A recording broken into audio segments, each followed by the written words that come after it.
First of all, what was the evidence? Is it true that you received screenshots last night of a resignation letter, a defection letter from Robert Jenrick? We've actually had lots of evidence, many different people telling us different things, some within our party, some even from Reform, to be perfectly honest.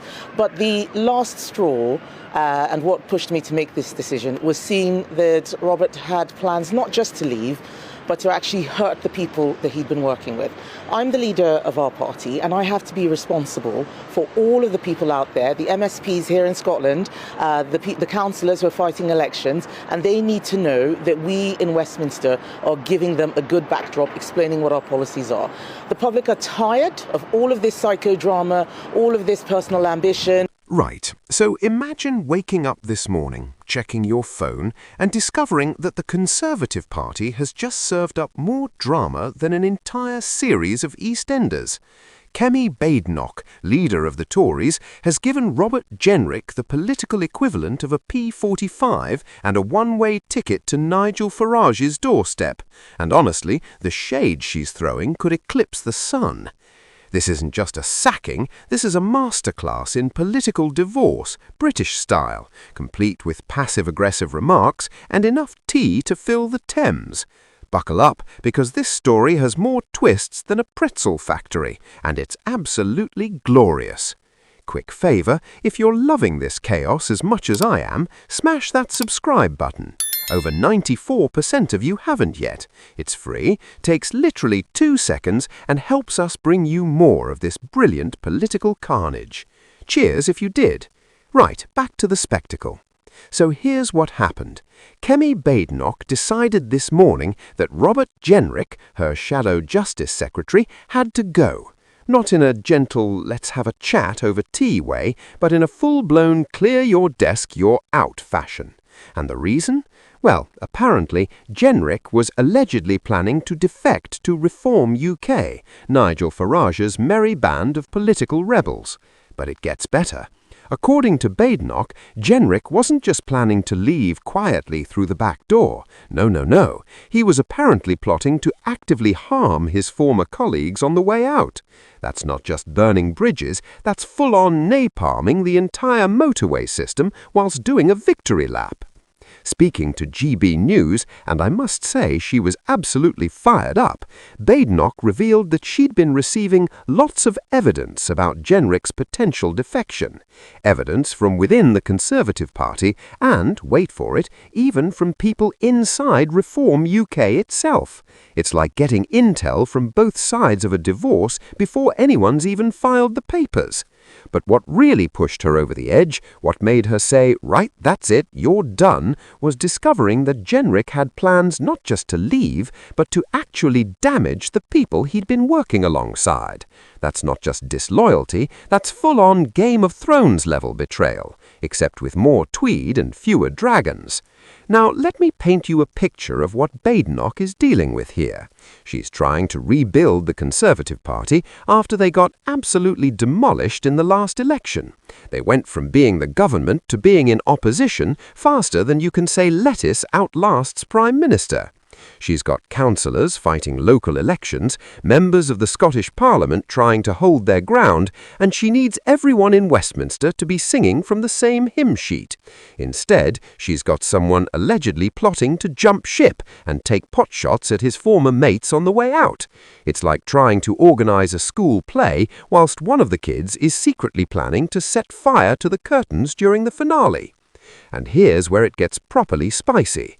Badenoch didn't just sack Jenrick and leave it at that. Oh no, she went on national television and declared in the most beautifully British way possible that he's not my problem anymore. He's your problem now, directed squarely at Nigel Farage. That's not just throwing someone under the bus, that's personally driving the bus, reversing it for good measure, and then texting the person you've just run over to ask if they're all right. The audacity is genuinely breathtaking. It's the political equivalent of breaking up with someone and then immediately telling their new partner, "Good luck with that one, mate." But wait, there's more drama in this story than a Jane Austen novel. When the news broke this morning, apparently Nigel Farage was caught completely off guard. Badenoch told GB News that he was absolutely gobsmacked at what had happened. And you know what gave her the clearest evidence that something dodgy was going on? Farage himself admitted that he'd been talking to Jenrick about defecting. That's right, Farage accidentally confirmed the very thing that got Jenrick sacked in the first place. It's like planning a surprise party and then accidentally posting the invitation on social media. Smooth move, Nigel, really smooth. Now, naturally, because this is British politics and everyone has to have their say, Prime Minister Keir Starmer decided to wade into the chaos. He claimed that sacking Jenrick makes Badenoch look weak, and honestly, her response was absolutely magnificent. She called it laughable, and then proceeded to tear strips off Starmer, saying he's the weakest person in the country right now, standing there shaking at Prime Minister's questions, worried about what Wes Streeting is doing, what Ed Miliband is doing, what Angela Rayner is doing. That's not just a comeback, that's a full-scale counter-offensive. She essentially told the Prime Minister to worry about his own problems, because she's doing just fine, thank you very much. The confidence is honestly admirable. And here's the thing that makes this whole situation particularly fascinating. Badenoch isn't just angry about the potential defection. She's furious about what she calls the psychodrama that's been plaguing the Conservative Party. She mentioned that Jenrick and the gang of people around him were the same ones trying to unseat Rishi Sunak when he was Prime Minister. So this isn't just about one person leaving, this is about a pattern of behaviour, a culture of internal warfare that Badenoch is absolutely determined to stamp out. She's basically saying, I've had enough of people stabbing each other in the back. We're supposed to be fighting Labour, not each other. The timing of all this is particularly delicious. Badenoch had apparently been on a pre-planned trip to Edinburgh, talking to businesses, doing the whole let's rebuild the Conservative brand routine. And then she drops this nuclear bomb of a sacking whilst literally on a plane. That takes some serious nerve. Most people can barely send a difficult email, and she's out here firing shadow cabinet members from 30,000 feet. The woman doesn't do things by halves. But let's talk about what this means for the bigger picture, shall we? Because this isn't just about personal drama, as entertaining as that is. This is about the future direction of the Conservative Party and its relationship with Reform UK. Badenoch is drawing a very clear line in the sand. She's saying the Conservatives are the party of solutions, whilst Reform are the party of problems. That's a direct shot across the bow at Farage's operation. She's essentially calling them professional complainers who don't actually have any answers. Whether that's fair or not is up for debate, but it's certainly a bold strategy. And then there's the policy side of things. Badenoch was keen to emphasize that she's standing for conservative values, conservative principles, which include things like controlling borders, leaving the European Convention on Human Rights, getting people off benefits, and making work pay.